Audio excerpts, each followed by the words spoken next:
Alright, what's up y'all, it's LakerFan here. As you can see by the title of today's video, we're going over the best badge layout for 2v2, 3v3, 5v5, whether it's Team, Pro-Am, or Rec, all that stuff. We're going over the best badge layout for your slasher, lockdown, inside big man, whatever it may be that pertains to sort of my playstyle with this player. So, for those who don't know and you're new to the channel, I have a 6'9" finisher. It's the finishing and defense pie chart, 99 overall. Now I believe as far as my ratings go, I'm at 99.0 right now, not 99.9. But anyway, that doesn't pertain to what you came here for in this video. So, we're going to start with the 2v2 badges, then we'll get to the 3v3, then probably Team Pro-Am, then Rec right after that. So, we'll just go in order. I'll say my 2v2 layout for the finishing, shooting, playmaking, defending, come back to the finishing for the 3v3, etc, etc. So anyway, I hope y'all enjoy this video. I hope it gives you a little bit of insight as to how to use your player, whatever it may be, or if you have the same exact player as me, if you've seen my videos and like wanted to copy the build, this is gonna be big time for you. Now before we get into this, I want to let you guys know I have a 5v5 Pro-Am video ready. Now if y'all want to see that, I want this video to hit 1,000 likes by tomorrow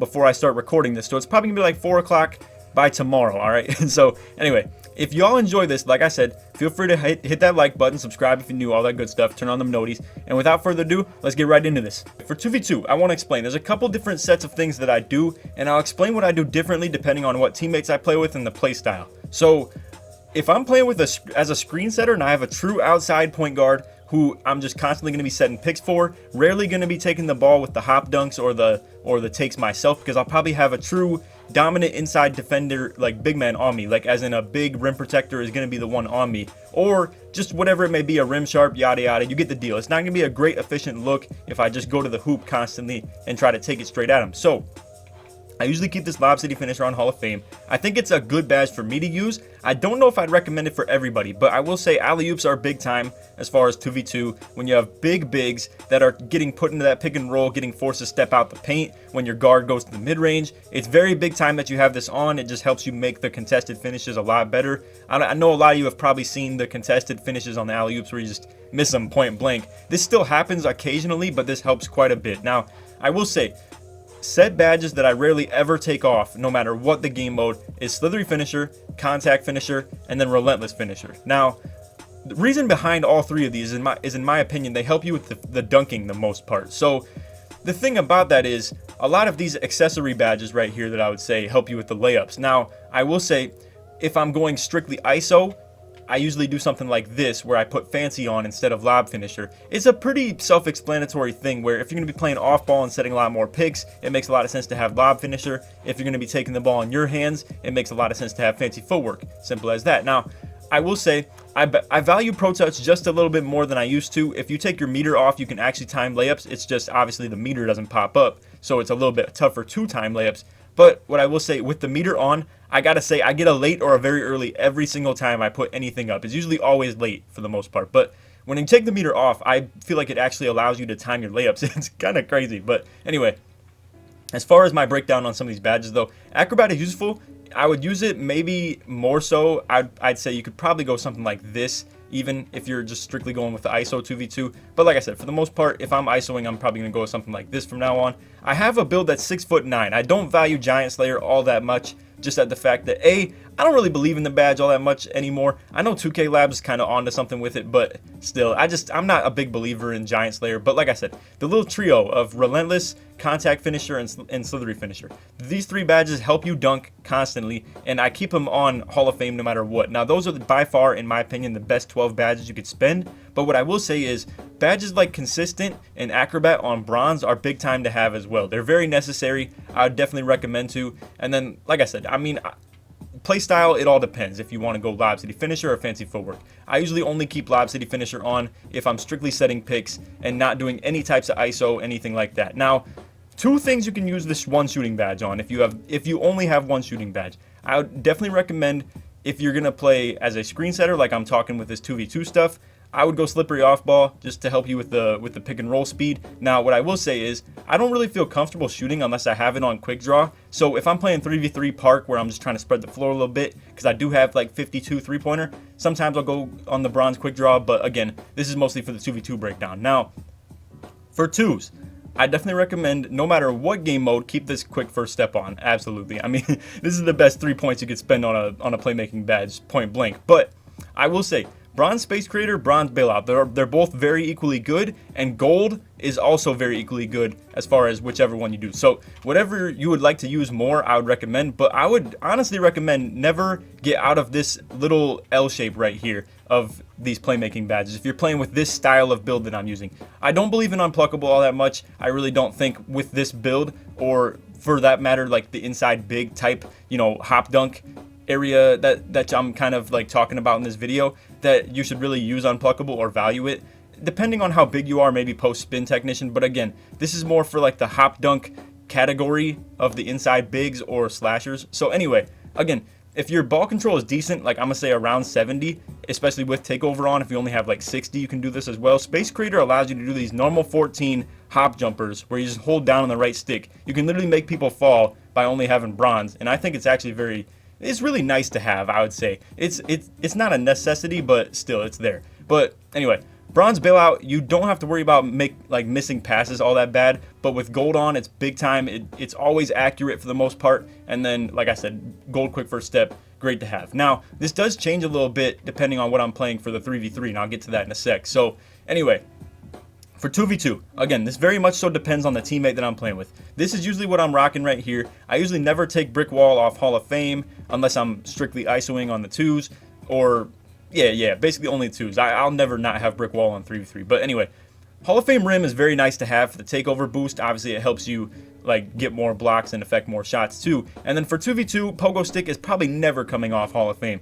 2v2, you're obviously going to run into a lot more post scores, inside bigs, people slashing on you. 2v2 is very much so more built for the 2-point shots, obviously. So pogo stick helps tremendously with that. Now, what I will say is, depending on who I'm playing with, I need a little bit of clamps, because if I'm playing with a very bad defender, or say somebody like, I'll just say Cook, for instance, who was on his build that you guys saw in the video the other day, he had like literally one defensive badge, and for those two-way slashing playmakers and just, you know, all those driving guards that can dunk the ball really well, occasionally I like to switch on to those guys so I can defend them, and then I just use the Hall of Fame clamps and just guard ball. And with this build, it's very capable of doing so. I'd recommend to run this badge layout right here. Nothing different at all, honestly. Rebound chaser and box, to detail how I feel about that a little bit too, I feel like I value box more than rebound chaser, but that's because of my build.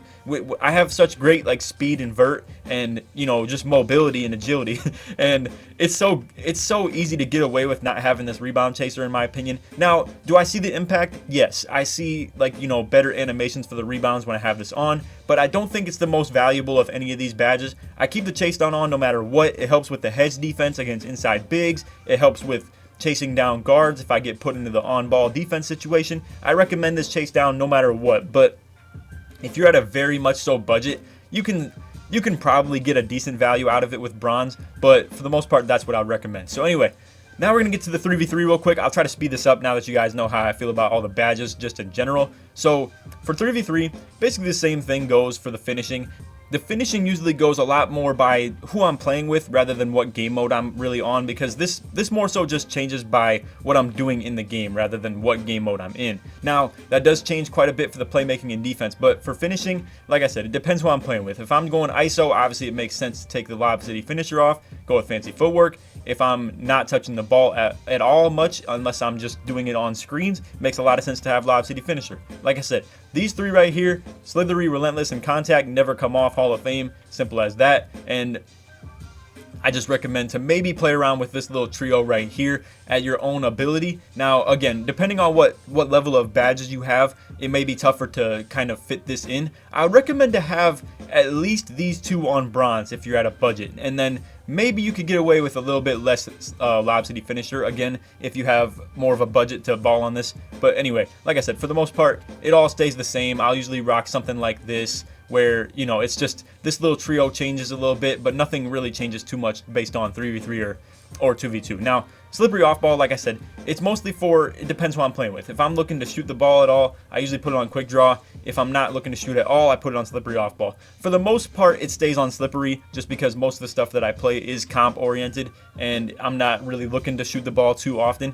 But anyway, for 3v3. Now this is what I do right here. Boom, just bail out to bronze, downhill on gold, and quick first step on gold. The thing about 3v3 is with this build and the speed that you have on it, and you're guarding the threes, you're so much faster than the bigs. I mean, I have 85 speed with the gold downhill at that point with like 65 ball control. It's very easy to just burn these dudes down the court and just take it straight to the hoop. And if somebody has to help off the corners, you get your 3-point looks. Simple as that. If they don't help, then you get the dunks. Helps your takeover.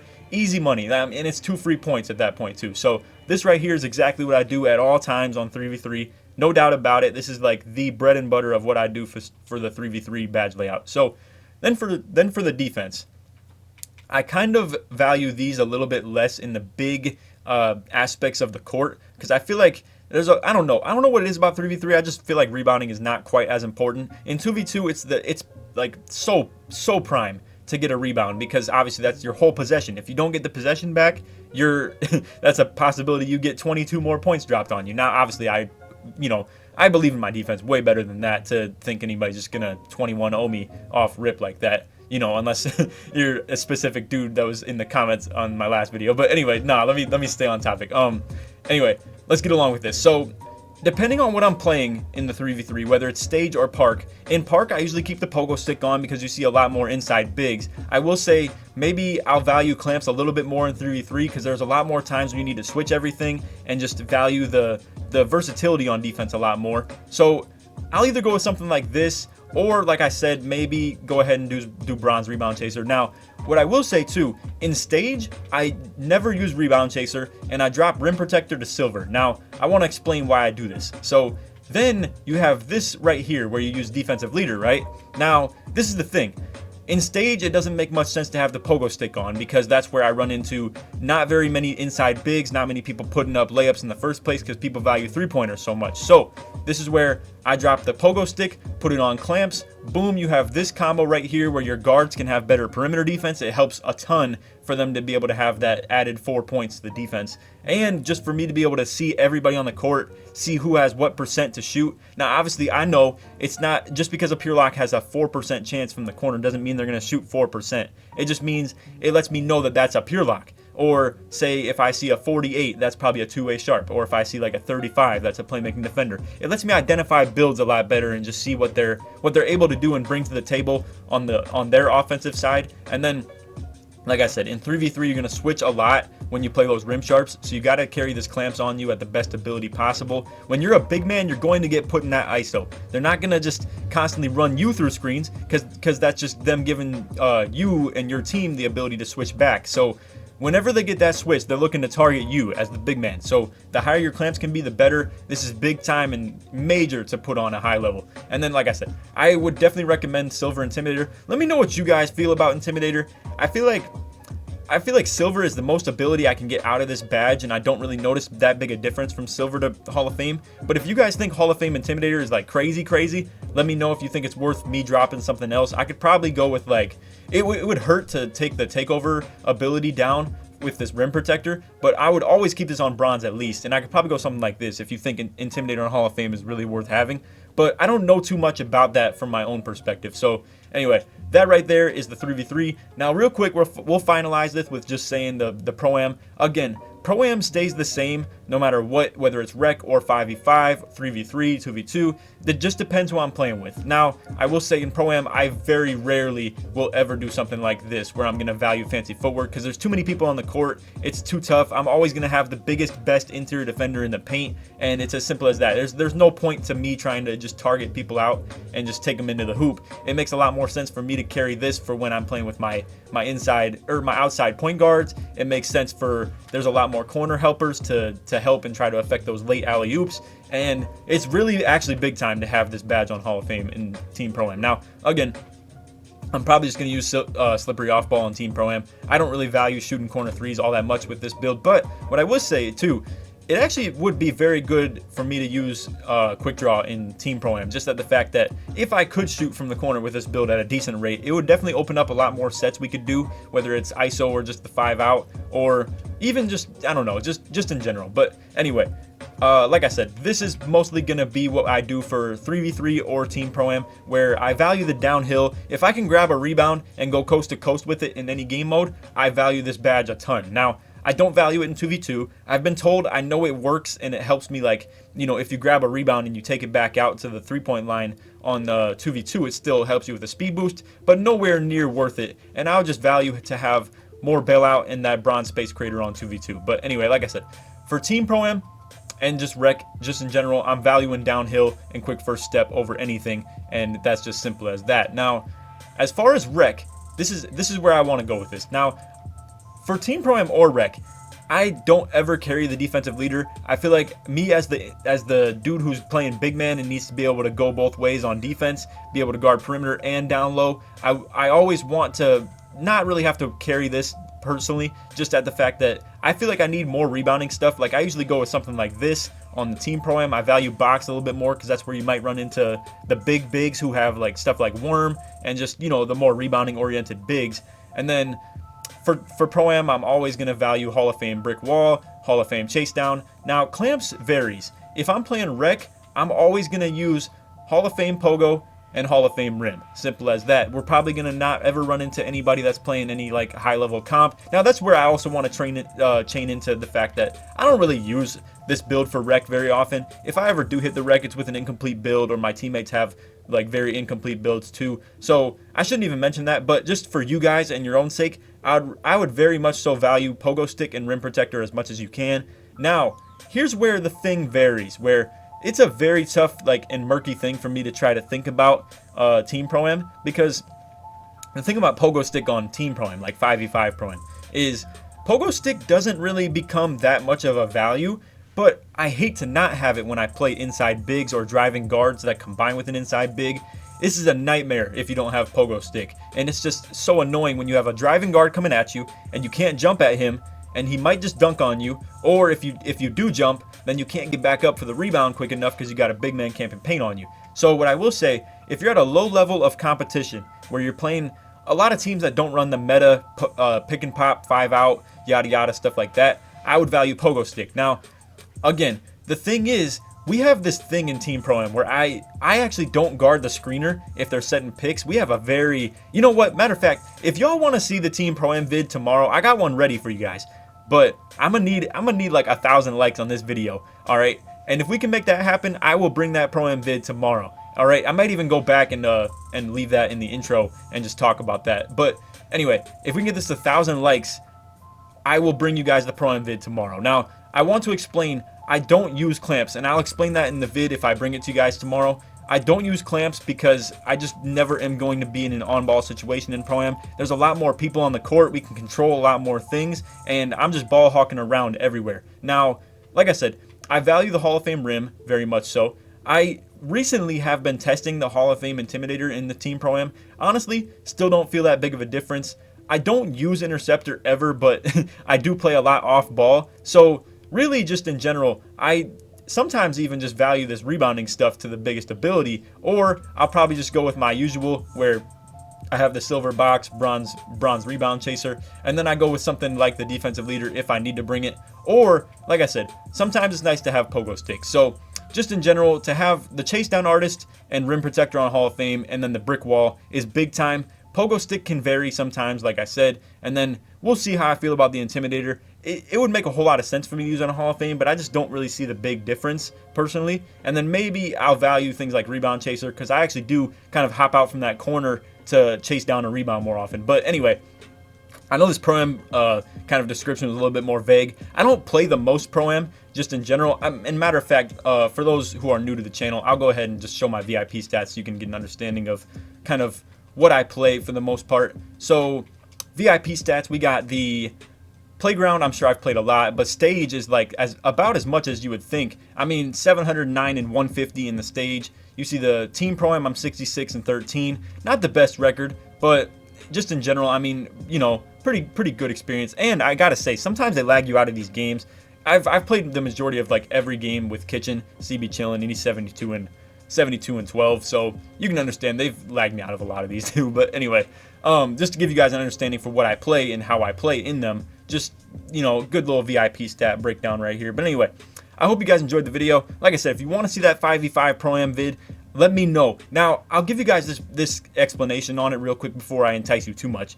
It was a scrimmage more so, but it was against a very good level team, and if you guys want to see what we did against a 5-out team and like really shut down their offense, let me know if you want to see that. So anyway, hope you guys enjoyed the video. If you made it to the end of the vid, put YouTube in the comments to let me know that you made it all the way through and want to show your support. But other than that, I hope y'all enjoyed. Like I said, if we get this to like 1,000 likes, I will bring the Pro-Am vid tomorrow. But other than that, hope y'all enjoyed. Take it easy, man. Peace.